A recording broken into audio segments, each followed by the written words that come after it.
नमो नारायण। कैसे हैं मित्रों आप सभी? उम्मीद करता हूँ बहुत ही अच्छे होंगे। और आज हम बेताल पच्चीसी में अपना 9वां अध्याय शुरू करने जा रहे हैं। 9वां बेताल, जिसकी कथा का शीर्षक है राजकुमारी अनंगरती की कथा। तो आइए प्रारंभ करते हैं। पहले की भांति उस सिसंपा वृक्ष के पास पहुंचकर राजा विक्रमादित्य ने बेताल को फिर से नीचे उतारा और उसे अपने कंधे पर डालकर गंतव्य की ओर चल पड़ा। रास्ते में फिर बेताल ने मौन भंग किया। राजन, कहाँ राज्य का सुख भोग और कहाँ रात के इस पहर में इस शमशान में घूमना? क्या तुम भूत प्रेतों से भरे इस शमशान को नहीं देखते, जो रात में भयानक बना हुआ है और जहाँ चिताएं के धुएं की तरह अंधकार बढ़ता जा रहा है?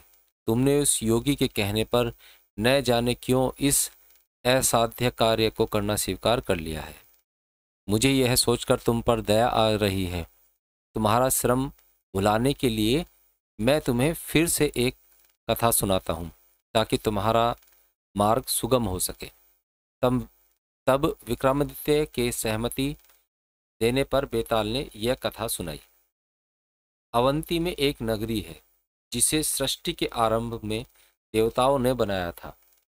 सर्पों और भभूत से वशीभूत शिव के विराट शरीर के समान वह नगरी भी बहुत विशाल थी और ऐश्वर्य के प्रत्येक साधन से सुशोभित थी।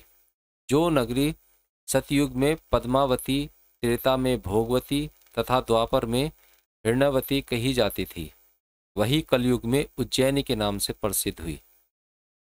उस उज्जैनी में वीरदेव नाम के एक राजा थे, जो भूपतियों में श्रेष्ठ थे। उनकी पटरानी का नाम पद्मावती था। पुत्र की कामना से उस राजा ने अपनी पत्नी सहित मंदाकिनी के तट पर जाकर तपस्या के द्वारा भगवान महादेव की आराधना की। बहुत दिनों तक तपस्या के बाद जब उन्होंने स्नान और अर्चना की विधियां पूर्ण कर ली, तो भगवान शंकर प्रसन्न हुए और आकाश से उनकी वाणी सुनाई पड़ी। राजन, राजन, तुम्हारे कुल में पराक्रमी पुत्र उत्पन्न होगा।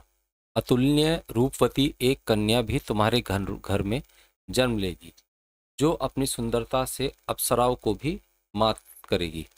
यह आकाशवाणी सुनकर राजा वीरदेव की कामना पूर्ण हो गई। वह अपनी पत्नी सहित अपनी नगरी में चला आया।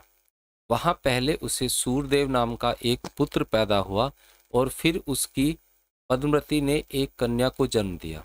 अपने सौंदर्य से कामदेव के मन में भी आकर्षण उत्पन्न करने वाली उस कन्या का नाम उसके पिता ने अनंगरती रखा। जब वह कन्या बड़ी हुई, तब उसके योग्य पति प्राप्त करने के लिए उसके पिता ने भूमंडल के सभी राजाओं के चित्र मंगवाए। राजा को जब उनमें से कोई भी अपनी कन्या के योग्य न जान पड़ा, तब उसने स्नेह से अपनी पुत्री से कहा, बेटी, मुझे तुम्हारे योग्य कोई वर नहीं मिलता, अतः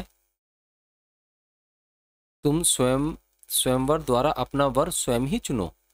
पिता की यह बात सुनकर उस राजकुमारी ने कहा, पिताजी, लज्जा के कारण मैं स्वयंवर नहीं करना चाहती, किंतु जो भी सुरूप युवक कोई अनूठी कला जानता हो, आप उसी से मेरा विवाह कर सकते हैं।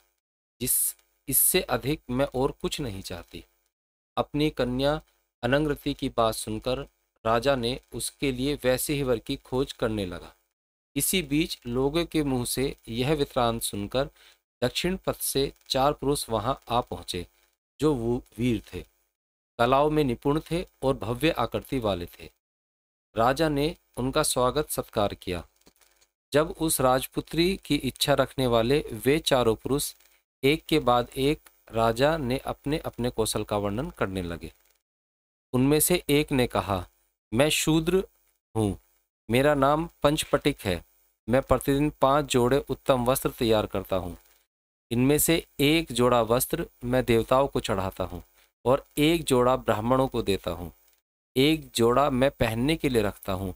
इस राजकन्या का विवाह यदि मुझसे होगा, तो एक जोड़ा मैं उसे दूंगा और एक जोड़ा वस्त्र बेचकर मैं अपने खाने पीने का निर्वाह करूंगा। अतः इस अंगरति का विवाह आप मुझसे करें। पहले पुरुष के बाद दूसरा बोला, राजन, मैं भाषज्ञ नामक वैश्य हूँ। मैं सब पशु पक्षियों की बोलियां जानता और समझता हूँ। अतः इस राजपुत्री को आप मुझे दे दें। अंततः जब दूसरा ऐसा कह चुका तो तीसरा बोला, राजन, मैं एक पराक्रमी क्षत्रिय हूँ। मेरा नाम खड़गधर है। खड़ग विद्या में मेरी बराबरी करने वाला इस धरती पर कोई नहीं है। अतः राजन, आप अपनी कन्या का विवाह मुझसे ही करें। यह सुनकर चौथा बोला, मैं एक ब्राह्मण हूँ राजन। मेरा नाम जीवदत्त है। मेरे पास ऐसी विद्या है जिससे मैं मरे हुए प्राणियों में भी प्राण डाल देता हूँ।